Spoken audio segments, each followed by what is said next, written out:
दोस्तों इस वीडियो में हम एग्जाम टाइम में यूज होने वाली स्टडी की 6 टिप्स देखेंगे जिन्हें अगर हम यूज करें तो हम कॉम्पिटिटिव एग्जाम्स क्लियर करने में अपने चांसेस को ऑलमोस्ट डबल कर सकते हैं। इसमें सबसे पहला टिप आता है सेल्फ स्टडी। अगर हमें किसी भी एग्जाम को क्रैक करना है तो हमें कोशिश करनी चाहिए कि हम at least 6 hours per day self study में इन्वेस्ट करें, और जब भी हम ये टाइम इन्वेस्ट करें तो हम एक आइसोलेटेड प्लेस में होने चाहिए जहाँ पर कोई भी ना हो, हमारा सेलफोन दूर हो, इंटरनेट ऑफ हो और कोई भी हमें डिस्टर्ब ना करे। इसके लिए कैल न्यूपोर्ट की बुक डीप वर्क में 4 मेथड्स दिए गए हैं, जिसमें सबसे पहला आता है मोनेस्टिक अप्रोच। इस अप्रोच में जब तक हमारे एग्जाम्स क्लियर नहीं हो जाते हम एक मॉन्क की तरह, एक तपस्वी की तरह सबसे दूर रहते हैं और सिर्फ अपने गोल पर फोकस करते हैं। सेकंड आता है बाय मॉडल अप्रोच, जिसमें हम थोड़े दिनों के लिए किसी जगह पर जाते हैं, हमारा सेलफोन ऑफ होता है, कोई डिस्टर्बेंस नहीं होती, उस जगह थोड़े दिन फोकस करके हम वापस थोड़े दिनों के लिए अपनी नॉर्मल लाइफ में आ जाते हैं और दोबारा से उसी जगह पर चले जाते हैं। थर्ड आता है रिदमिक अप्रोच। इस टेक्निक में हम थोड़े टाइम के लिए एक रूम में जाते हैं जो कि बिल्कुल डिस्टर्बेंस फ्री है, वहाँ पर थोड़े आवर्स पढ़ते हैं और फिर वापस अपनी नॉर्मल लाइफ में आ जाते हैं। लास्ट आता है जर्नलिस्टिक अप्रोच। जिनकी लाइफ एक्सट्रीमली बिजी है, जैसे कि अगर किसी की जॉब है, तो वो इस टेक्निक को यूज कर सकता है। जब भी आपको फ्री टाइम मिलता है आप डीप वर्क करने लग जाते हैं, चाहे फिर आपको सिर्फ 15 मिनट ही फ्री क्यों ना मिले हों। इतने छोटे टाइम के लिए भी आप अपना मोबाइल बंद करके पूरे फोकस तरीके से अपना सिलेबस खत्म करते हैं। नेक्स्ट टिप आती है कि पढ़ाई के लिए बेस्ट मेथड कौन सा है। कैल न्यूपोर्ट बोलते हैं कि बहुत ही कम ऐसी स्टडी टेक्निक्स हैं जो कि बेस्ट हैं। इनमें से एक बेस्ट मेथड है एक्टिव रिकॉल का। हम में से कई लोग इसे फेमन टेक्निक भी बोलते हैं। अगर हम इस बेस्ट स्टडी टेक्निक को यूज करना चाहते हैं तो पहले हम किसी टॉपिक को पूरे फोकस्ड तरीके से पढ़ते हैं और फिर उसके बाद अपनी बुक को बंद करके उस टॉपिक को एक्सप्लेन करते हैं, बहुत ही स्लोली और पूरे सेंटेंसेस यूज करके। इस वक्त हम ऐसा प्रिटेंड करते हैं कि हम किसी को पढ़ा रहे हैं। हम में से कई स्टूडेंट्स को ऐसा लग सकता है कि वो इस टेक्निक को यूज नहीं कर सकते क्योंकि उनके घर में स्पेस कम है और इससे उनके घर वाले डिस्टर्ब हो सकते हैं। तो उसके लिए आप अपनी वॉल्यूम बहुत कम कर सकते हैं ताकि हम सिर्फ प्रिटेंड करें कि हम किसी को पढ़ा रहे हैं। वैसे आप अपनी वॉइस को रिकॉर्ड भी कर सकते हैं और उसे बाद में सुन सकते हैं ताकि आपकी रिविजन हो जाए। कैल के अकॉर्डिंग ये बेस्ट मेथड है स्टडी का। इस मेथड से स्टडी करने से आप थक जाओगे क्योंकि आपका माइंड एक्टिवली काम कर रहा है और इसीलिए आप 4 से 6 घंटे में उतना सिलेबस का पोर्शन कंप्लीट कर लोगे जो आपके फ्रेंड्स 10 से 12 आवर्स में शैलो वर्क करके कंप्लीट नहीं कर पाते। नेक्स्ट आता है कि आप पोमोडोरो टेक्निक को यूज करें। बेसिकली ये टेक्निक कहती है कि आप 50 मिनट स्टडी करो फिर 10 मिनट की ब्रेक लो, या फिर 25 मिनट स्टडी करो फिर 5 मिनट की ब्रेक लो। अगर हम इस मेथड से स्टडी करते हैं तो इसके 2 फायदे हैं। इसका पहला फायदा ये है कि हम टाइम पर फोकस करते हैं, ना कि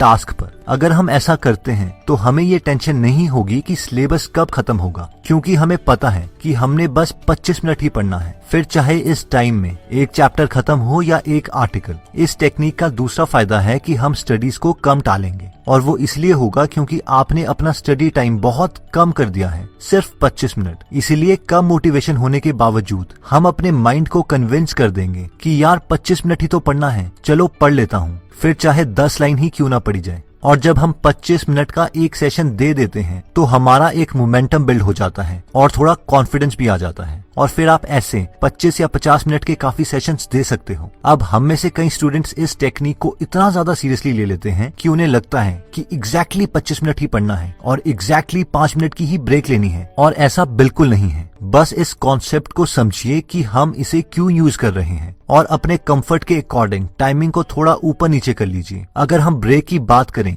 तो हम ब्रेक में कुछ भी कर सकते हैं, बस गोल ये है कि हमारा माइंड रिलैक्स होना चाहिए। वैसे मैं आपको रेकमेंड करूंगा कि आप इस टाइम में 5-6 डीप ब्रेथ्स लें और थोड़ा सा रूम में ही वॉक कर लें। नेक्स्ट टिप आती है कि study only for exam point of view. ये स्ट्रेटजी कहती है कि जब हम पढ़ रहे हों तो हमें सिर्फ अपने एग्जाम्स के लिए ही पढ़ना है, यानी एक्स्ट्रा चीजें बिल्कुल नहीं करनी है। कोई भी चीज जो आप पढ़ रहे हो अगर उसके एग्जाम में आने के चांसेस कम है तो वो एक बहुत बड़ा टाइम वेस्टर है और हमारा एग्जाम क्लियर होने की प्रोबेबिलिटी बहुत कम कर देगा। अब सवाल ये आता है कि हमें कैसे पता चलेगा कि सिलेबस का कौन सा पोर्शन ज्यादा इम्पोर्टेंट है। तो इसके लिए 3 इफेक्टिव मेथड्स हैं। पहला, हर टॉपिक खत्म करने के बाद उस टॉपिक के लास्ट ईयर के क्वेश्चंस जरूर करें। उससे आपको ये पता चल जाएगा कि उस टॉपिक से कितने क्वेश्चंस आते हैं और एग्जाम पॉइंट ऑफ व्यू से आपको उस टॉपिक में कितना एफर्ट देना है। सेकंड, उन लोगों से बात करें या उन टॉपर्स के इंटरव्यूज पढ़ें जो एग्जाम्स क्लियर कर चुके हैं, क्योंकि इन लोगों के पास एक्सपीरियंस है कि कौन सा टॉपिक ज्यादा इंपॉर्टेंट है। तो हमने सिर्फ अपनी गलतियों से नहीं सीखना है बल्कि औरों की गलतियों से भी सीखना है, इसीलिए हम भी इन्हीं टॉपिक्स पे ज्यादा फोकस करेंगे। और थर्ड है कि कोशिश करें कि हम वही बुक्स यूज कर रहे हों जो मैक्सिमम टॉपर्स ने उस एग्जाम्स के लिए पढ़ी थी। अगर हम ये 3 चीजें करते हैं तो हमें भी क्लियरिटी आ जाएगी कि एग्जाम पॉइंट ऑफ व्यू से क्या इंपॉर्टेंट है। इससे हम अपना आधा टाइम सेव कर सकते हैं और ज्यादा प्रोडक्टिव बन सकते हैं। नेक्स्ट आता है डिसिप्लिन,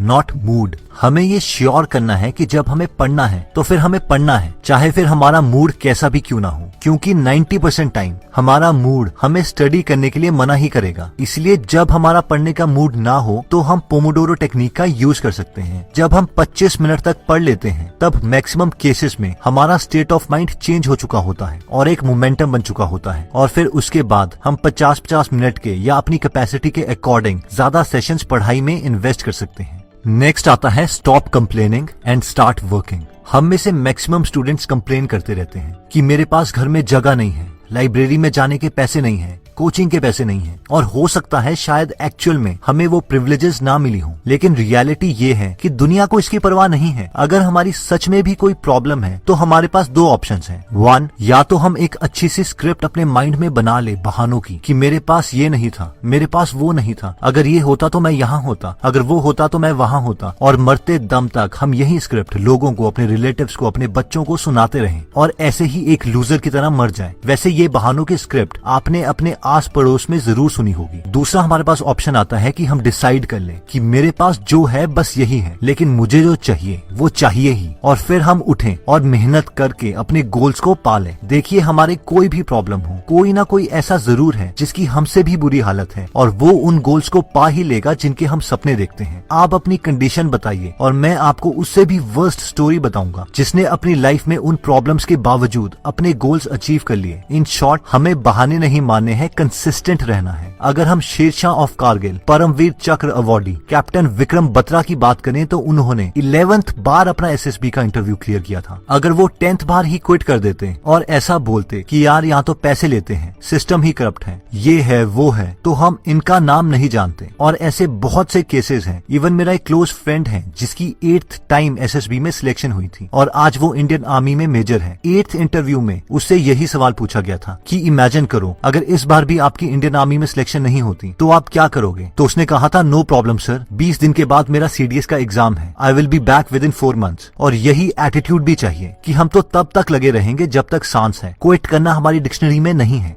तो दोस्तों, इस वीडियो में हमने 6 स्टडी टिप्स देखी, जिसमें सबसे पहली टिप थी कि कोचिंग ट्यूशन सब ठीक है, लेकिन सेल्फ स्टडी के बिना एग्जाम क्लियर नहीं हो सकता। हमें कोशिश करनी है कि हम कम से कम 5 से 6 घंटे हर रोज सेल्फ स्टडी करें। इसमें हमने देखा था कि जब भी हम सेल्फ स्टडी करते हैं तो मोबाइल ऑफ करके किसी आइसोलेटेड जगह पर जाके पढ़ना है। इसके लिए हमने 4 मेथड्स देखे थे, monastic approach, bimodal approach, rhythmic approach और जर्नलिस्टिक अप्रोच। फिर हमने देखा था कि जब भी हम स्टडी करते हैं तो हर एक टॉपिक को पढ़ने के बाद बुक बंद करके हमें सारे टॉपिक इस तरीके से बोलने हैं कि जैसे हम किसी को पढ़ा रहे हों। इसमें हमें कंप्लीट सेंटेंस यूज करने हैं और थोड़ा स्लोली बोलना है। इसे हम फेमेंट टेक्निक या एक्टिव रिकॉल भी बोलते हैं। थर्ड टिप हमने देखी थी कि हर 25 मिनट या 50 मिनट के बाद हमें ब्रेक लेनी है और इसे हम पोमोडोरो टेक्निक बोलते हैं। बेसिकली इससे हम अपनी टालने वाली आदत को छोड़ सकते हैं। फोर्थ स्टडी टिप थी कि हमें सिर्फ एग्जाम पॉइंट ऑफ व्यू से पढ़ाई करनी है और एक्स्ट्रा कुछ भी नहीं पढ़ना। इसके लिए हमें लास्ट ईयर के क्वेश्चंस करने हैं और जो लोग एग्जाम्स क्लियर कर चुके हैं उनसे इंटरैक्ट करना है, चाहे उनके इंटरव्यूज पढ़ें, ताकि हमें पता चल सके कि किस टॉपिक में कितना एफर्ट डालना है। हमने 5th टिप देखी थी कि चाहे हमारा मूड ठीक हो या ना हो, तब भी हमें स्टडी करनी है और इसमें हम दोबारा से पोमोडोरो टेक्निक का यूज कर सकते हैं, क्योंकि जब भी हम 25 मिनट पढ़ लेते हैं तो ज्यादातर स्टूडेंट्स का मूड इंक्लाइन हो जाता है स्टडीज की तरफ। और फाइनली हमने देखा था कि don't complain and start working. इस छोटी सी जिंदगी में हमारे पास 2 तरीके हैं जीने के लिए। पहला ये कि हम बहानों की एक अच्छी सी स्क्रिप्ट तैयार करें कि क्यों हम इस लाइफ में कुछ अचीव नहीं कर पाए, ताकि जब भी कोई हमें बोले कि आप क्या करते हो तो हम उस स्क्रिप्ट को उस आदमी को सुना दें। या फिर हमारे पास सेकंड ऑप्शन है कि हम डिसाइड करें करें कि हमारे पास जो भी अवेलेबल है हम उसी का इस्तेमाल करके अपने गोल्स को अचीव करें, क्योंकि रियलिटी में nobody gives a damn about what we say. दोस्तों, आई होप कि आपको ये टिप्स अच्छी लगी होंगी